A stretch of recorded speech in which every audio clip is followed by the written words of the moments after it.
Leitura do blog Momento de Expressão. Alain Delon se foi, Silvio Santos se foi, minha paciência se foi. Pode ter sido culpa do Mercúrio retrógrado que estava sobre nossas cabeças e que trouxe uma nuvem de que estamos vivendo nesse admirável novo mundo que Elon Musk quer inserir nas nossas consciências. Queimadas, Pablo Marçal, monopólio cultural e briga na cultura do Eixo Norte, em Brasília, são as notícias maçantes e replicadas nas nossas redes sociais. Ainda bem que Fernanda Torres com Celton Mello representaram um outro folhetim que insiste em comover e dialogar no cinema brasileiro, mas sem muita novidade, porém sempre necessário, que são as biografias pouco inovadoras de filmes como o do Walter Salles e dos seus preferidos, talentosos montenegros, também Torres. Tantas notícias, não? Alguém precisa tanto delas? Pelo lado climático, sim, mas só resultaram em postagens, compartilhamentos, com pouca sensibilidade brasileira emergencial. A começar por mim, quando tive até receio de fazer entrevista com o artista Adriano Garibe, que quis conduzir a pauta para esse tema, opinando na descaracterização do meu roteiro de análise comportamental para eternizar a entrevista homenagem que faço aqui, no Momento de Expressão Entrevistas. Mas agora eu entendo, afinal o assunto é urgente. Mas os brasileiros estão colonizados na sua forma de pensar, desde a tão famosa cultura italiana, que estão bem presentes no nosso cotidiano, a não menos esquecida e ignorante cultura portuguesa, que desde o Brasil colônia não usou barganha como é contada nas escolas de Portugal. Ora pois, e sim com força e violência para monopolizar os conteúdos que foram desde as longínquas cartas ao salto quântico dos rádios, depois aparelhos televisivos, contemporâneos por computadores, aos mais atuais smartphones. Mas sempre com o objetivo de conquistar nossas mentes, destruindo nosso processo de cognição. O estrago já foi feito. Estamos viciados em um ser aparente, inofensível na nossa mão, iniciando em bombardear notícias e mudar quando querem, sem dar tempo de digerirmos o que realmente importa.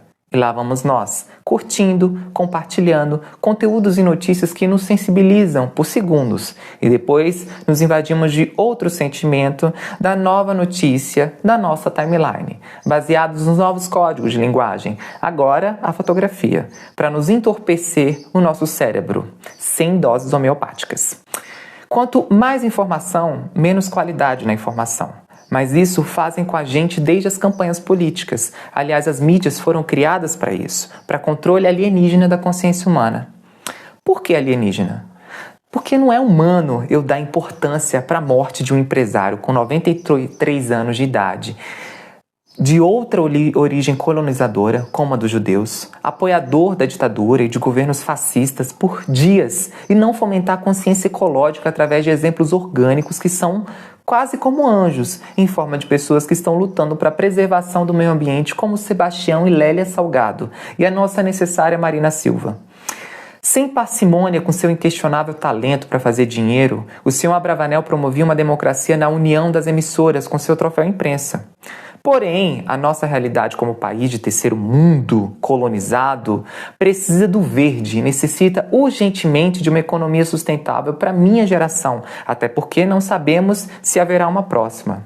Mas vamos na gênese da questão, ou melhor, no final. A palavra apocalipse significa revelação. E essa palavra causa medo, terror, pois todos não querem que o apocalipse aconteça. Mas indo no significado da palavra, o apocalipse precisa acontecer, a revelação precisa existir, para haver um combate em comum a essa revelação de destruição global, onde lutaremos todos os dias contra as profecias apocalípticas, ou seja, reveladoras, pois se elas existem é para não coexistirem. Em consequência, usa-se esse termo acabando, pois vem tornando-se só sinônimo do fim do mundo. E só vai ser o fim do mundo se eu não quiser enxergar a revelação diante de mim e da Terra e dos seus ecossistemas que eu faço parte. Os dados são alarmantes no Brasil. Ontem um incêndio de grandes proporções atingiu a Floresta Nacional em Brasília. O DF teve o dia mais seco do ano. Um outro fator, porém irônico, é o desperdício de comida ser o maior do planeta aqui no Brasil, sendo controvérsia de inúmeras pessoas passando fome na pátria amada Brasil. Ao recente tema curtido e compartilhado Queimadas, com os sorrateiros da fomentação da indústria agro, tirando a preservação do meio ambiente.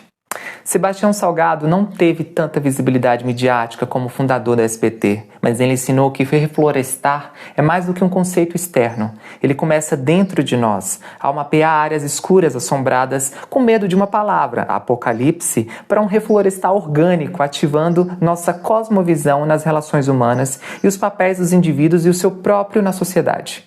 Reflorestar, segundo Sebastião Salgado, é cuidar ecologicamente do meio ambiente micro e, em consequência, naturalmente, essa pequena contribuição reverbera no macro da nossa terra.